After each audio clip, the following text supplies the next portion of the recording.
Meow. Meow, meow. Good morning to ya. Good morning to ya. There's a doodle here. The Doodle Jam. I come to you live. Well, it's live for me. From New Mexico. And honestly don't know exactly what I want to say. But, so many words. It almost makes me want to Ralph. Isn't that sweet? So much stirring, so much controversy, so much liberation, so much change in the air. And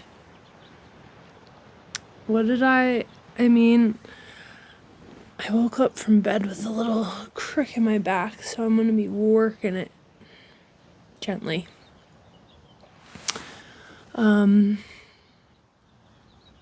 Yeah, what a time, what a life.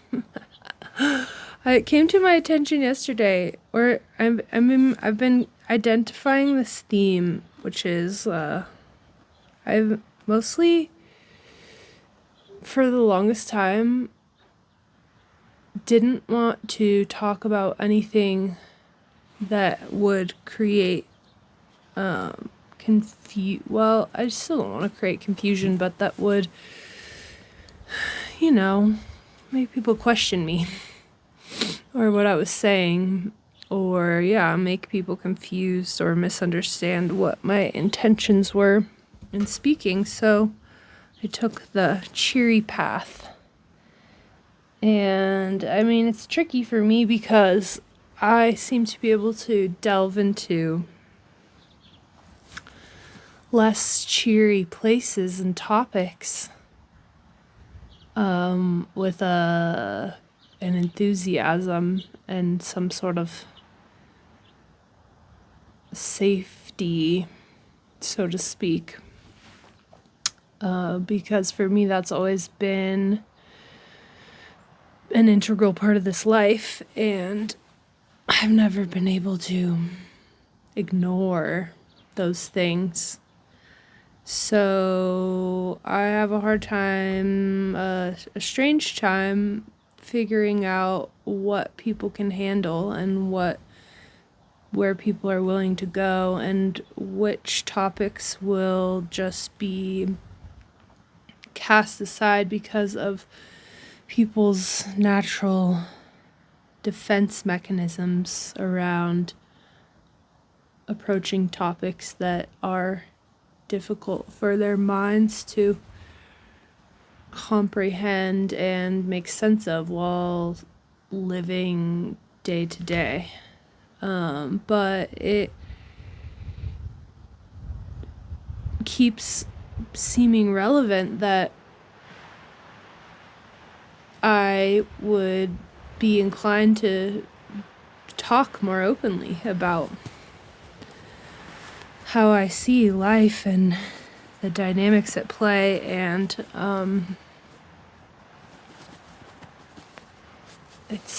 there's going to be a lot of so I don't really know what I'm talking about, or I don't have a plan, but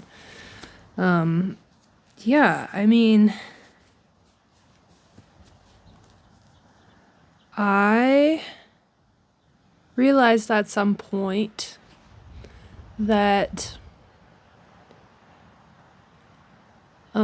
first this is a quite simplified version, but first I realized how much there was in the way of my own freedom and my own will, choice. I began to see, or had been seeing for a long time, all the forces that are at play against my better nature, my better intentions, and that made it starkly obvious that I didn't have the capacity to run my own systems. So even though I wished that, we lived in a different world, that we didn't have these forces acting against us, or like, F that, we should be able to do what we want to do, and on, that I was not practiced in nervous system regulation and health, mind, body, spirit. This is such a big topic, but it became clear to me that not only is it one thing to learn to see counterproductive systems and forces that are at play against my truest heart's intention. It's one thing to see those things and to become aware of them and how they work. It's common to be angry, to be resentful, to try to buck them, but what does it really mean to be my own person? So I knew that I would need to learn one way or another.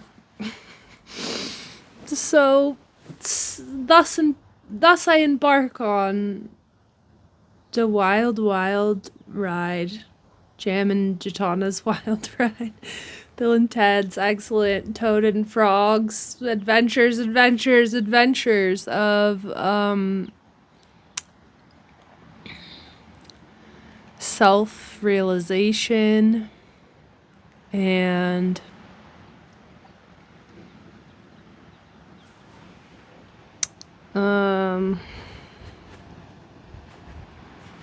it's almost one of those things where there's so many people talking on the internet about what you should and can't do to improve, but blah, blah, blah, blah. And as soon as I get close to that, like, oh, it's about this, and this, I retract, because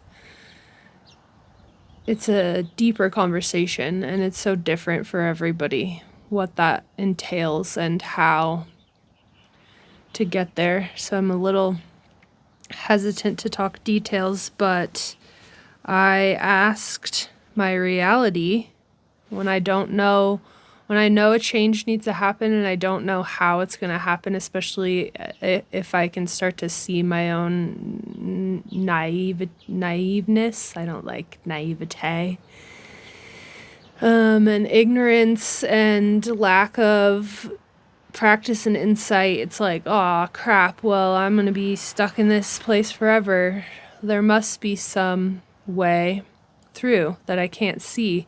So I ask my reality, tell existence, tell myself I'm ready to receive what I need in order to accomplish these changes that seem necessary, and then patiently wait for things to unfurl. And one thing that I've experienced a great deal in that process is being confronted really aggressive in the sense of like really intensely with my own bullshit, basically. My own preconceptions, my own staunch expectations, my own victim mentality. And for the longest time, you see all that, and I think a common reaction is to push back or get overwhelmed or deny, or, give up a lot of times. Again, I'm keeping vague. So, yeah, it's a intense process. It doesn't necessarily, I don't think, have to be long, especially as the requirement nears. But the amount of time seems to be replaced by intensity, and the question beckons, how willing are you to watch yourself, to be with yourself while important and valued and loved parts of yourself die or change drastically? And what will you do when faced with the survival mechanism to attempt to save itself, even though those parts I found, oh wow, I got so close to the microphone, have already agreed to go because they know that they're not serving the system, have already agreed to change, but the survival mechanism kicks in, and all your same patterns continue almost with a vengeance. And I think that this process is kind of everything to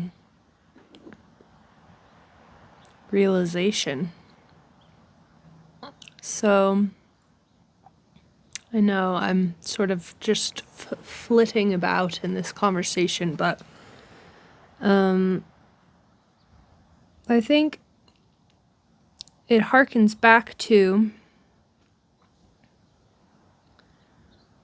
this feeling that I'm reminded of so often lately that connects me to my earlier years, which is that I've always felt like if we were to live a world that made a little bit more sense to me in my heart, that some big things would need to change. And for the longest time, I didn't believe it was possible. I thought, well, we've just been doing this for years and years, and how could this many people, and what would that take? And it's another representation of this glorious experience of my own perception of my reality, the way that I think about it, the realizations that I have change the actual substance. It's really remarkable. So spectacular things can occur, and a lot of times not in the way that you would have originally thought, but through great realization and the integration of that into your beingness. And even though I wanted change or knew that that was what was required, I found myself fighting it in a lot of instances. And it requires to experience great, immense discomfort and to know how to be willing to navigate that in the moment. And to welcome the experience of feeling. Because to think about something on the intellectual level and to actually experience it is much different. And that's, I think, relates to some of the things that are going on the world stage about figureheads and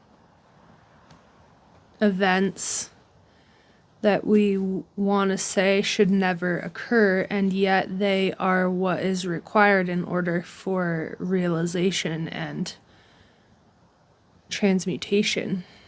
So it's one thing to say, like, yeah, of course I'm for the evolution and the realization, the learning of lessons in order to be a more cohesive existence. But then what happens on ground level is are things that we want to stop and say shouldn't happen. It's sort of like a cognitive dissonance. It's like, well, if it shouldn't happen, then you want things to continue as they are, or you want them to magically just be something, some idea that's really beautiful, but how, you know?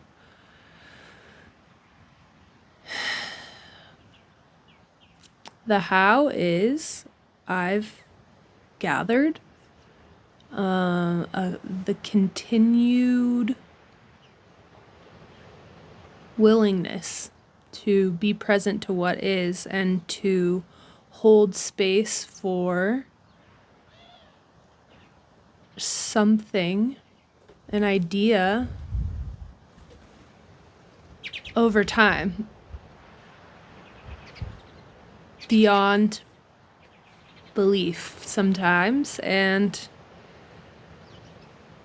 in uncertainty, great uncertainty about how and sometimes why, and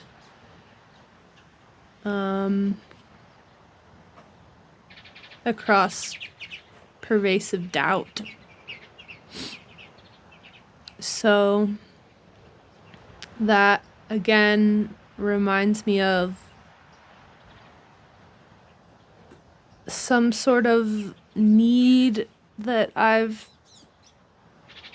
felt again and again to be able to the cutie little birds, to be able to help myself, to be able to endure immense pain, and to be the one when no one's around or everything gets really confusing, to be able to trust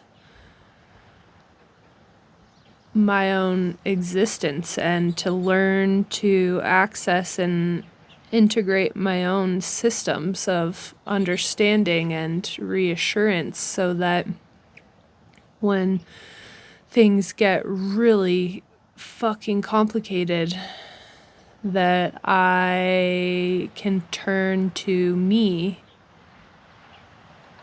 And that doesn't mean like I always just know exactly the answer in every moment, because even though I do, there's a lot of mess that hinders the clear sight sometimes. But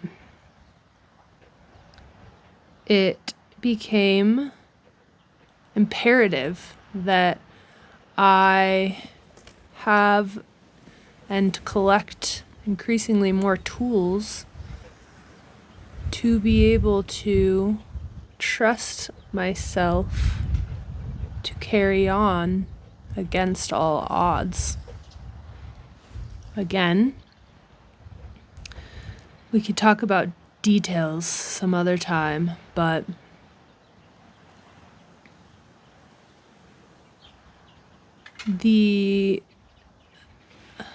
I'm always continuously fascinated by the victim, martyr, perpetrator paradigm, and because I think it's so deeply ingrained in our history, it's such a common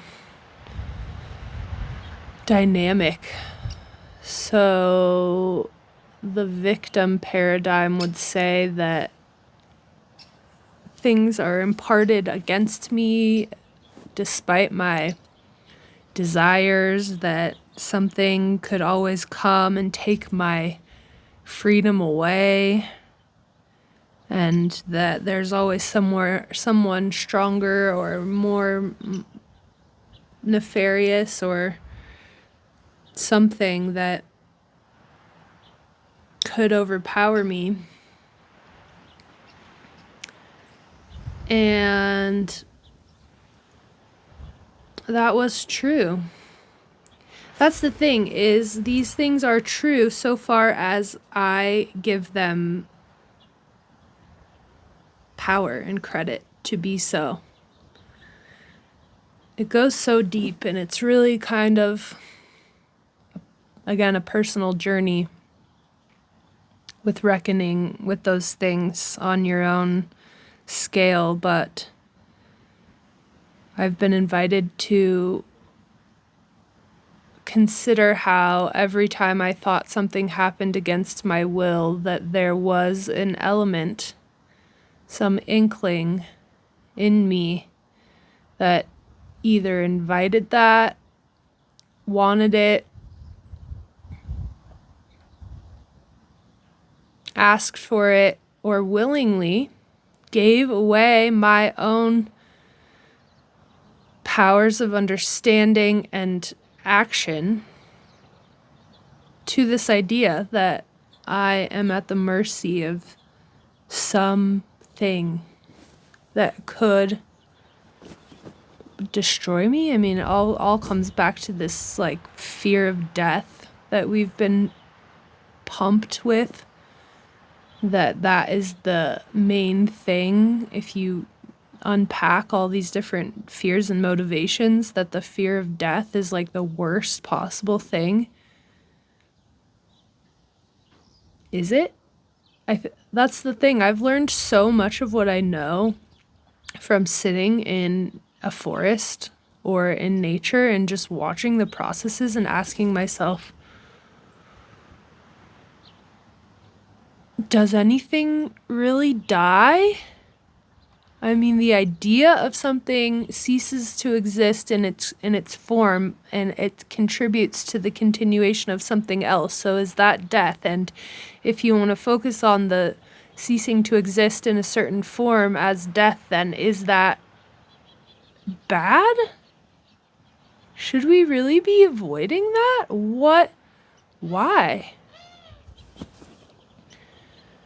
And then whatever you believe in about what happens after this death, but if it happens to everybody and everything, and things get destroyed, plants and animals all the time as a natural process, then is that something really to be feared? I know there's a survival mechanism that needs to keep your body alive for the time that it is, and I respect that, but to be able to honor the process of birth and death as just this beautiful experience of life is what feels deeply true to me. So beyond fearing death, then what can come and take something from you that was ever truly yours?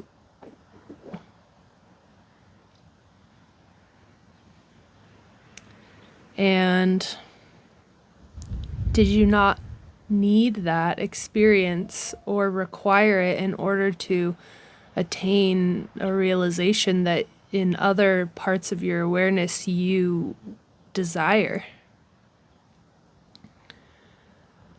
So I think the point, if there was one, to this Sunday Jamble is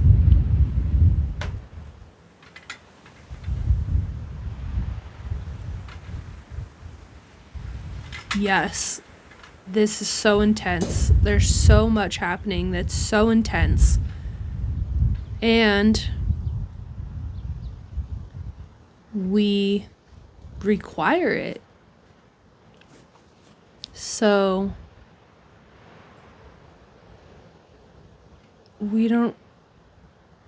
there's nothing to fear. I mean, it's okay to be in the experience, but deep down, you come back to this place of having chosen to show up here. I guess that's in question for some people, but for me, it's not. That I chose to experience this life, and I came here specifically for a very intense transformation, and it's ultimately up to me to hone this mechanism and to get myself in the place to be able to see the magic and the mystery and the glory of this whole experience. And that the only thing anybody can ever take from me is something that I give them. I know that that's a difficult thing to comprehend a lot of times, but the only way that I can be a victim is if I give somebody power over me to change. I offer them the ability to change my mindset and my perspective, which I do all the time. I mean, and have done. It's easy. We forget. I forgot a lot of times things that were so crucial and valuable and central to who I am. I've forgotten them because there's a lot of different factors and sensations running. And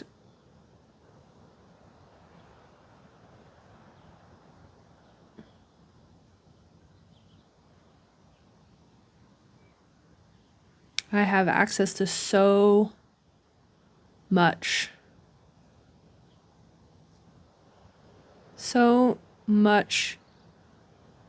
information and tools and abilities that I am free and at peace, essentially. It's so hard to say because I've had this experience, so just like experiencing in this life, this theme of misunderstanding and working on communication and getting to the place where I feel like I can actually speak what's going on for me. And then the next stage after I learned to be able to speak what's going on for me was people saying, "That's not true. I don't believe you. How could that be? Or what about this?" So it's oddly hard to just express what is true for me in the moment, but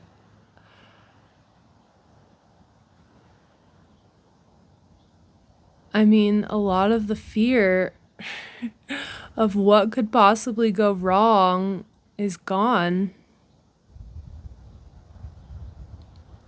because I can now glimpse a reality where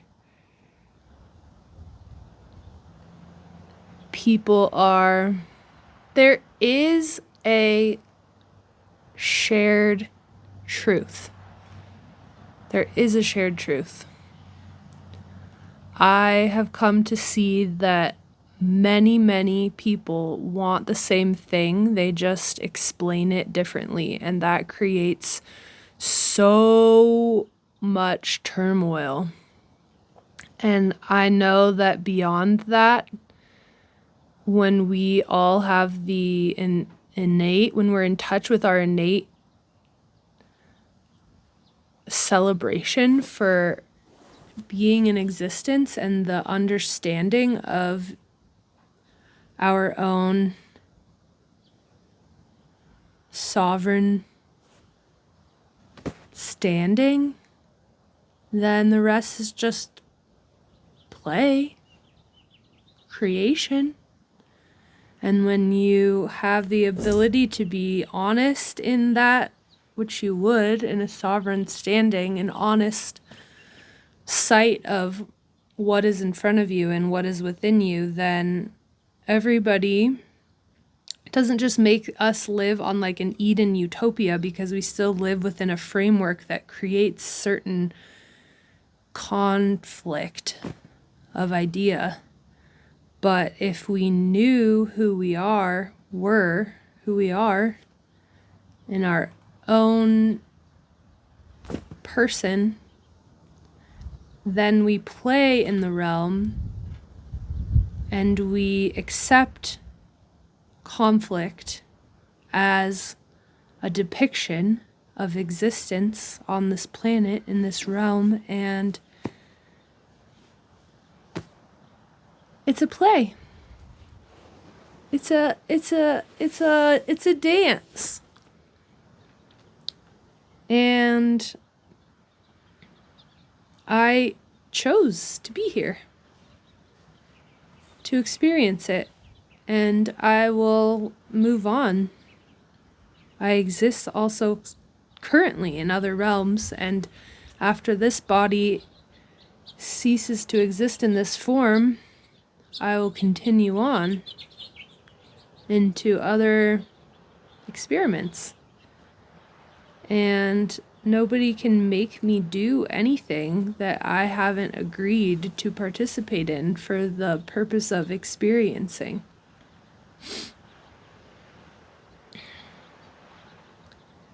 So that's the next level, as I see it, is the ceasing of any temporary or long-standing relinquishing of my own will of action and understanding to somebody else. Because that's somebody else.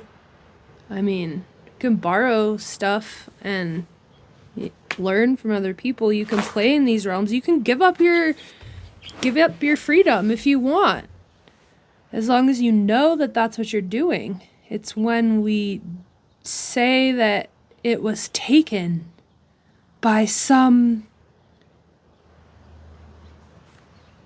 scary force that we then enter a whole nother paradigm. So, yeah, there's a lot going on, and I don't think that what I'm saying just means like, oh, just go play with your friends. It's fine. Everything's fine. It's more complex than that. But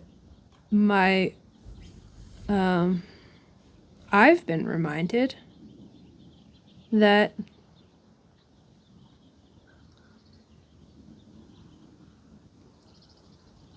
I have the key to my own peace of understanding.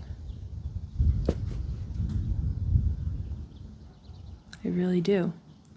I don't know how to be more specific than that right now, but I think in layman's terms it would be, you don't have to be afraid of what's coming.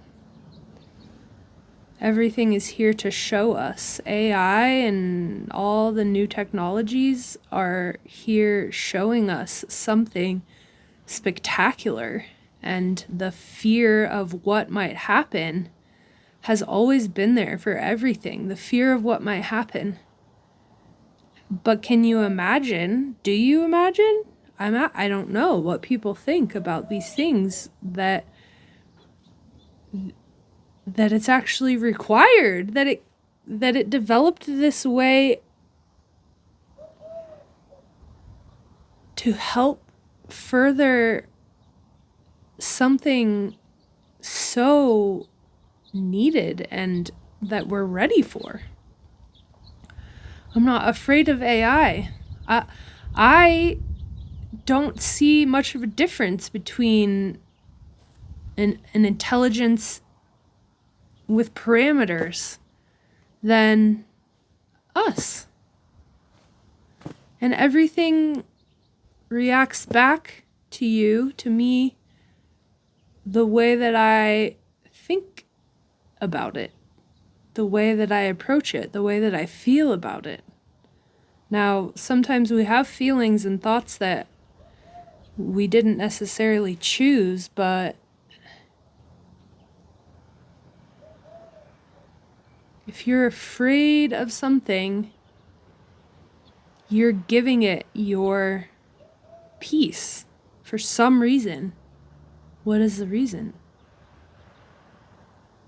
Must you be afraid? Must you? Like, chronically.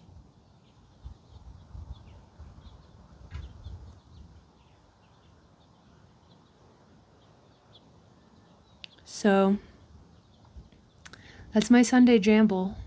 I know it's touch and go at some moments, but thank you for joining me here.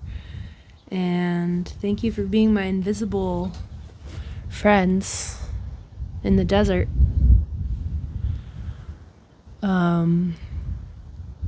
Yeah, there's many layers to all of this, and even just speaking about one thing, as soon as you try to speak in certain terms about it, you've lost some of the nuance. So I'm aware of that.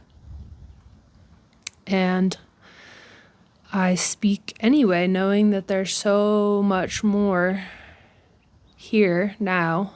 And I really love you and appreciate being here with you. I truly do, even though I feel very lonely a lot, and like there's a lack of discernible response. But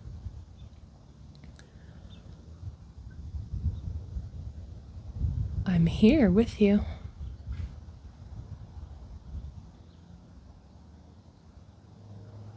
And I'm glad to be here in this moment. Well, I'll see you in the next moment.